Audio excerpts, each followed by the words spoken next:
l'indépendance réelle et la souveraineté. Je vous salue. Salut la famille, s'il vous plaît, écoutez ça. Le président a un message à dire, à nous dire. Le grand frère a un message à nous dire. Écoutez ça, écoutez ça. C'est avec immense plaisir et un sentiment de reconnaissance envers vous, mes compatriotes, que je prends la parole aujourd'hui, la veille de la fête nationale de notre chère patrie. Avant tout propos, j'aimerais donc remercier le bon Dieu qui a fait en sorte que ce jour soit et pour tous les bienfaits pour notre chère patrie durant toute cette année 2025. Et je continue de prier Dieu qu'il étende sa main sur notre patrie.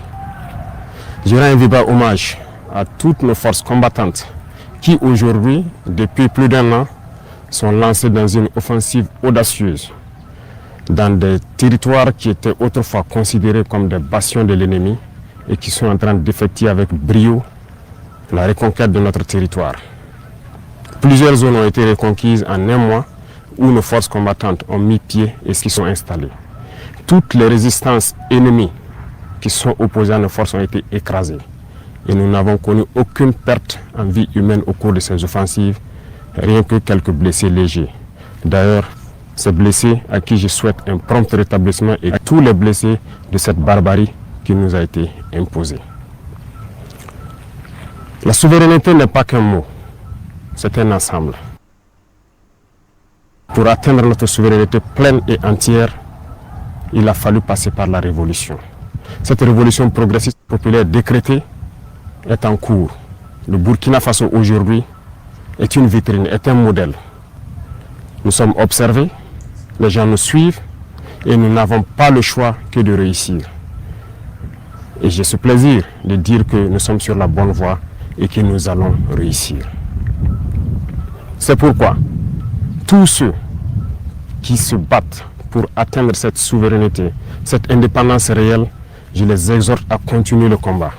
Et tous ceux qui étaient encore dans le doute doivent rejoindre le bateau et pouvoir conjuguer ensemble nos efforts.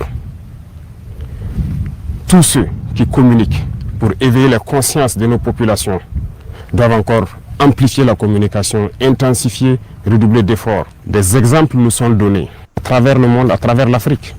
Ces organisations africaines qui brillent par leur médiocrité, qui ont des comportements aux antipodes de l'honnêteté, qui ont des comportements aux antipodes de l'africanité, sont des exemples palpables qui doivent nourrir les débats pour pouvoir éveiller la conscience des jeunes.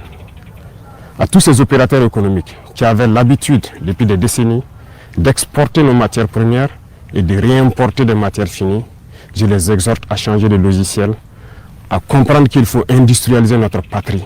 C'est là la souveraineté. Ça créera de l'emploi.